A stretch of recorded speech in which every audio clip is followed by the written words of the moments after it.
How's it going, everyone? This is your Astrology Horoscope for Tuesday, June 11th, 2024. I'm astrologer Alex Skyles, and welcome to the Moonbase. Hope you guys are doing amazing. It's good to be here with all of you as usual. This is a game changer of a week. Today is the big trigger point with this Mars square Pluto that's going exact today. And as that's happening, the moon is going to be squaring Uranus. So we have Pluto in Aquarius, a Uranian ruled sign, with Mars squaring. So two malefics making a square. Then we have the moon squaring Uranus at the same time, with Uranus being in the ruling planet of the sign that Pluto is in. So this is a big trigger point. This is going to really shake shit up this week. And this is really the moment. You know, this Mars square Pluto has been building here the past few days, but it is this moon, because the moon moves very rapidly, that is going to really trigger this Mars square Pluto. So people might fucking be losing their minds. People's eyes might be popping out of their fucking skulls. We might really feel like we have more drive than ever, right? With this square point, it's very intense. It's very driven. You know, things can get very testy. People's beliefs and clashes over beliefs and opinions, and, you know, who's right, who's wrong. Things can really fucking get hot. And this moon squaring Uranus at the same time this Mars square Pluto is happening is really going to bring in some emotional heightened emotions for sure. So whatever kind of sudden changes come up for you, or whatever kind of out of nowhere shit that is surprising or shocking or you know, revelatory, there can be some big, even insightful revelations or some downloads. Mercury's starting to square over to Saturn, so there's going to be some massive downloads as Mercury starts to square Saturn and prepares for its gazimi with the sun. So there's going to be a lot of shocking information that's going to be starting to come out into the open here. Things that have been buried, things that have been repressed. This is a pop. This is when the zit goes pop. This is when the firework goes boom. You know, it's like that firework that you light, and you know, you light the fuse, you run away, but 2 minutes go by, nothing's happened, and you're like, damn, I guess it was a dud. Let me walk up and check to see if it was a dud. You know, you walk up to light the fuse again, and right as you get up to the fuse to light it again, it takes off, you know. This is like a very shocking moment here this week, especially when it comes to information and words that are being said, things that are written, things across the internet, shocking things across the internet that are going to be spread around, maybe some viral information about some hidden shit coming to the surface here. We're going to see people this week really rise to the occasion, and people maybe who have been silent. We've been seeing that as we go through, as we've been going through Gemini season. We've been seeing people start to come out and express their opinions more. People who have been silent in the past, or maybe have been too afraid to express their voice or express their opinion. People are going to start to really gain that confidence to really express their opinion, and we're seeing that with this Mars square Pluto as well. You know, this Mars square Pluto is definitely bringing up some challenges, some very deep challenges, and even some psychological challenges. You know, where we get so pressurized in our minds, and where we bury things, and that pressure system builds up, and it's moments like these where we hit these square points where it's like that pressure has to go somewhere. This is a volcanic moment. And we may see more earthquakes this week. And we've seen a lot of that with, you know, over the past few months with Jupiter Uranus that we just went through. We saw volcanoes in strange places starting to pop off.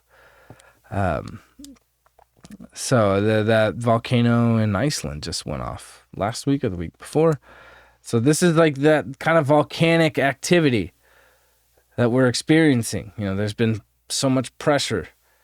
And since Pluto's gone retrograde, it's like been this like slow geyser of a release. And now that Mars is here to make a 90-degree square to Pluto, it's like full blown like release.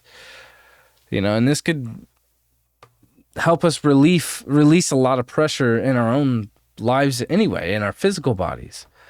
We need to go through this release valve. That's how I'm looking at this Mars square Pluto, is like this release valve. Sometimes we need to kind of put some pressure on and apply some heat or apply some pain to release some of the pressure so we can actually ground ourselves. So, and I think that could be a good solution, especially because with Pluto and Aquarius, the plutonic energy that we're going through is very electric and unpredictable, sometimes unsettling, especially unconsciously, where we tend to express that discomfort or, always having to create some kind of motion, always having to focus if Aquarius people, it's like, they can't really just sit there and be still. Their minds have to keep moving and keep going. And same with Gemini, the air signs in general are also mental. It's like, that mental frequency with Pluto here is like, Mars is like, hey, why don't you just kind of slow down a little bit? And it's like, well, I ain't got no time to slow down. So it's moments like these where it's like, man, we really should take our time, think before we speak, but speak from the heart and speak from a very honest, truthful place, especially when things that we didn't expect come into the light, as Mercury's starting to square Saturn too. Things that kind of started coming into the light, especially in our relationship life, when the Sun and Venus conjunct or squared Saturn with that new moon. So we're starting to release some of that pressure over these past few weeks. There's been a lot of pressure on us. So this Mars square Pluto is trying to release some of that pressure. But finding grounded solutions with Mars and Taurus, and not just kind of reeling out or getting too caught up in the mental side of things. Yeah, we want to be able to process things with Mercury and Gemini, but I think there's a lot of confusion at the same time with Mercury before it's square to Pisces, or Saturn and Pisces. Because Pisces, this Neptune and Saturn, there's a very, very high spiritual vibration, and Saturn is trying to teach us how to maintain that in a very clean, healthy way, and not an unrealistic way where we're just escaping or, filling holes or filling voids in the ways that we do in the 12th house or with Neptune energy or Pisces energy. This is actually getting down to the root of the subconscious issues. This Mercury square Saturn that's building. And we saw that come up in our relationships with that Venus Sun cazimi when it squared Saturn. So now that Mercury is going to be the last planet here,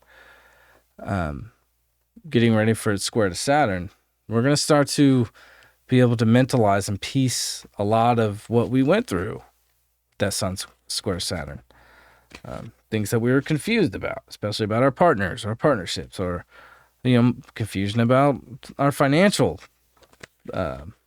life. Confusion about, what you really want to create in the world. And this moon in Leo has really been teaching us, like, if you want to fully project your raw, authentic creativity, you can't base your expectations on what everyone else is doing or what the world is doing or what the media is telling us to do.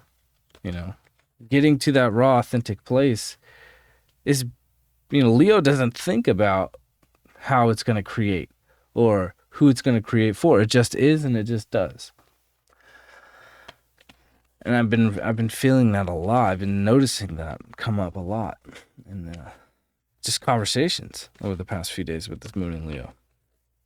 It made great aspects to the Sun and Venus and Mercury. So there's been a lot of reminders with that, especially with Pluto retrograde and Aquarius. Let's see. We got the Three of Pentacles today. So, we want to be able to show our value. and be able to present our creation in the way that we want to present it. We want to be able to present our souls in the ways that we want to present it. And we want to feel connected emotionally to our own creation. And like we just said, it's like not basing your idea of what you're going to create on the outside world or what other people are doing. This is like fully, creating what is from the heart and what is from the soul, and people actually recognizing you for that, but also being able to have all the pieces in its right place. And it's not about perfection. It's more about the process of creation itself. It's not about getting to that place of the end perfect result. So with the Three of Pentacles, it's all about the process. So enjoying the process is very important, especially with Mars and Taurus. Mars and Taurus doesn't just like to cook because it just wants to look at what it made, right? Taurus likes to cook for the process of creating that meal, right? You go through the process, you're trying different things, blending things together. The smells are happening while you're cooking. It's all about the moment that you're actually inside of it doing it, The money that comes along or the result of being able to enjoy a good meal that you made, that's only a small piece of it, but it is. I think this Mars and Taurus transit's going to be teaching us to really enjoy the process. And, that Mars and Aries transit we just went through was so intense and so wild. So fast paced, and now this Mars square Pluto is like releasing some pressure so we can actually breathe a little bit more and kind of be able to stop and smell the roses when we need to. So I hope you guys have a wonderful day. I will see you all tomorrow. I will be on with Frankie, and I'm super excited. She's amazing as always, and have a wonderful Tuesday, and I will see you all tomorrow. Peace.